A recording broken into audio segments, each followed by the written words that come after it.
Halo semuanya, kali ini kita akan membahas sebuah filosofi yang bisa mengubah total cara kita memandang keselamatan dan kesalahan di tempat kerja. Namanya kinerja manusia, atau yang sering disebut human performance. Oke, kita mulai dari fakta yang jujur aja cukup bikin kaget. Coba bayangin, berbagai penelitian nunjukin kalau sekitar 80% dari semua insiden di tempat kerja itu ada kaitannya sama tindakan manusia. Sisanya yang cuma 20% baru murni karena peralatannya yang rusak atau gagal. Angka ini benar-benar nunjukin betapa sentralnya peran kita, manusia, dalam hal keselamatan. Nah, pas dengar angka 80%, reaksi pertama kita biasanya apa? Pasti gampang banget buat langsung nunjuk jari dan nyalahin orangnya kan? Ah, dia aja yang ceroboh. Atau harusnya dia lebih teliti dong. Tapi, apa benar sesederhana itu? Apakah menyalahkan orang adalah solusi yang paling efektif? Atau jangan-jangan ada cara pandang lain yang lebih baik? Yuk kita cari tahu. Biar lebih gampang ngikutinnya, pembahasan kita kali ini akan dibagi jadi 5 bagian utama. Oke, langsung aja kita masuk ke inti idenya. Langkah pertama dan yang paling mendasar adalah kita harus menerima sebuah kebenaran tentang diri kita semua sebagai manusia. Gini, penting banget buat dicatat ya. Human error atau kesalahan manusia itu bukan cacat moral atau karakter. Ini murni kekeliruan yang nggak disengaja. Filosofi ini ngebedain banget. Kalau seseorang sengaja melanggar aturan, itu namanya pelanggaran. Itu topik yang beda lagi. Fokus kita di sini adalah kesalahan-kesalahan yang terjadi tanpa niat. Nah, pertanyaannya sekarang, kalau kesalahan itu emang nggak bisa dihindari, terus gimana dong cara kita mengelolanya? Disinilah konsep yang namanya kinerja manusia atau human performance masuk. Dan ini dia nih perubahan cara berpikirnya. Filosofi ini nih ngajarin kita untuk melihat kesalahan itu bukan sebagai akar masalah, tapi cuma sebagai gejala. Gejala dari apa? Dari masalah yang jauh lebih dalam di sistem kerja kita. Jadi, daripada cuma fokus sama kesalahan individunya, kita diajak buat nyelam lebih dalam dan bertanya, ada apa ya dengan sistem kita? Filosofi ini sebenarnya berdiri di atas 5 prinsip dasar. Prinsip-prinsip inilah yang jadi panduan buat sebuah organisasi supaya bisa lebih tangguh dalam menghadapi resiko. Ini dia kelima pilar utamanya. Pertama, manusia itu bisa salah. Kedua, perilaku kita dipengaruhi sama organisasi. Ketiga, situasi yang rawan kesalahan itu sebenarnya bisa diprediksi. Keempat, kita bisa belajar dari insiden biar nggak keulang lagi. Dan kelima yang nggak kalah penting, gimana cara pimpinan merespon kegagalan itu krusial banget. Oke, kita bahas satu persatu ya. Oke, prinsip pertama. Ini yang paling fundamental. Kita semua sebagai manusia itu bisa salah. Nggak peduli sepintar apa, sepengalaman apa, mau dia dokter bedah, pilot, atau insinyur paling jago sekalipun, nggak ada yang kebal dari kesalahan. Sadar akan hal ini adalah langkah awal untuk bisa membangun sistem yang lebih aman. Nah, karena kita nggak bisa mengubah kodrat manusia yang bisa salah, ini nyambung ke prinsip kedua.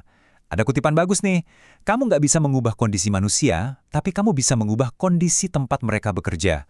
Artinya apa? Artinya, perilaku seseorang itu sangat dipengaruhi oleh lingkungan kerjanya, prosesnya, budayanya, sistemnya. Jadi fokus kita geser, bukan lagi memperbaiki orangnya, tapi memperbaiki lingkungan kerjanya. Lanjut, prinsip ketiga, ini soal prediksi. Gini, kita mungkin nggak bisa nebak kapan persisnya seseorang bakal bikin salah, tapi kita bisa loh mengidentifikasi jebakan-jebakan atau situasi yang bikin orang gampang salah. Contohnya, kerja dikejar deadline, prosedur yang ribet dan bikin bingung, atau mungkin alat yang kurang pas. Kalau kita bisa kenali jebakan ini dari awal, kita bisa lebih proaktif untuk mencegah kesalahan terjadi. Prinsip keempat ini benar-benar mengubah cara kita melihat kegagalan. Tiap ada insiden, bahkan yang hampir kejadian sekalipun, itu jangan dianggap aib yang harus ditutup-tutupi. Justru itu adalah hadiah. Hadiah berupa kesempatan belajar yang super berharga. Dengan kita bongkar apa yang salah, kita bisa dapat pencerahan untuk memperkuat sistem kita, biar nggak jatuh ke lubang yang sama lagi. Dan yang terakhir, prinsip kelima, ini soal peran pemimpin. Cara seorang leader bereaksi pas ada kesalahan, itu menentukan segalanya. Kalau responsnya mencari-cari kambing hitam, ya udah, orang bakal takut buat melaporkan masalah. Tapi, kalau responsnya adalah rasa penasaran dan pengen belajar, masalah-masalah yang tadinya tersembunyi justru akan muncul ke permukaan. Disinilah bedanya antara budaya saling menyalahkan dengan budaya belajar. Oke, kita udah paham nih 5 prinsip dasarnya. Sekarang pertanyaannya, gimana cara menerapkan filosofi ini di lapangan? Nah, ada strategi 2 bagian untuk menjalankannya. Strateginya sebenarnya simple tapi powerful banget. Untuk mencapai target 0 insiden, kita harus melakukan 2 hal barengan. Pertama, kita berusaha untuk mengurangi kemungkinan orang bikin salah. Kedua, dan ini yang paling penting, kita membangun dan mengelola pertahanan sistem yang kokoh untuk menangkap kesalahan yang, ya namanya juga manusia, pasti akan tetap ada. Dua-duanya harus jalan. Ini nih yang menunjukkan pergeseran cara berpikirnya secara jelas. Kita pindah dari yang tadinya bertanya, siapa nih yang salah, menjadi bertanya, kenapa ya sistem kita bisa membiarkan ini terjadi? Fokusnya beda banget kan? Oke, kita bahas lebih dalam soal pertahanan ini. Coba bayangin bawang bombay. Kan berlapis-lapis tuh. Nah, setiap lapisan itu adalah pelindung yang didesain untuk menahan kesalahan biar nggak menjadi insiden. Makin banyak lapisannya, makin kecil kemungkinannya satu kesalahan kecil bisa menembus semua pertahanan dan jadi bencana besar. Lapisan pertahanan ini bentuknya macam-macam. Ada yang sifatnya teknis, kayak sistem alarm otomatis, ada yang administratif, misalnya prosedur kerja atau checklist. Ada juga pertahanan dari sisi manusianya, seperti pengawasan dari atasan atau rekan kerja. Kuncinya, semua lapisan ini harus independen, jadi kalau satu jebol, masih ada lapisan lain yang siap menangkap. Baik, teorinya kedengeran keren ya, tapi gimana sih prakteknya di dunia nyata? Coba kita ambil contoh di lingkungan yang risikonya tinggi, seperti di sebuah pembangkit listrik. Prinsip kinerja manusia ini diterapkan di semua tahap pekerjaan.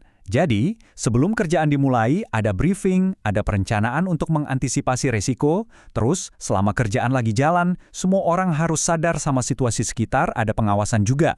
Dan yang penting, setelah kerjaan selesai, ada proses umpan balik. Kalau ada masalah, dilaporkan untuk dipelajari. Ini seperti siklus yang berputar terus untuk perbaikan. Intinya, tujuan akhirnya adalah ini. Kita mau merancang sistem kerja yang membuat melakukan hal yang benar itu gampang dan melakukan hal yang salah itu susah. Jadi ini bukan tentang menuntut manusia menjadi sempurna, tapi tentang membangun sistem yang kuat yang bisa menerima fakta bahwa kita ini memang tidak sempurna. Jadi sebagai penutup, saya mau kasih satu pertanyaan untuk kita renungkan. Coba deh, mulai besok, kalau Anda melihat ada kesalahan di tempat kerja, tahan diri untuk bertanya, siapa yang salah? Coba ganti pertanyaannya jadi, sistem di sekitar orang ini apa ya yang mungkin jadi penyebabnya, dan bagaimana cara kita memperbaikinya? Hanya dengan mengganti pertanyaan, dampaknya bisa luar biasa.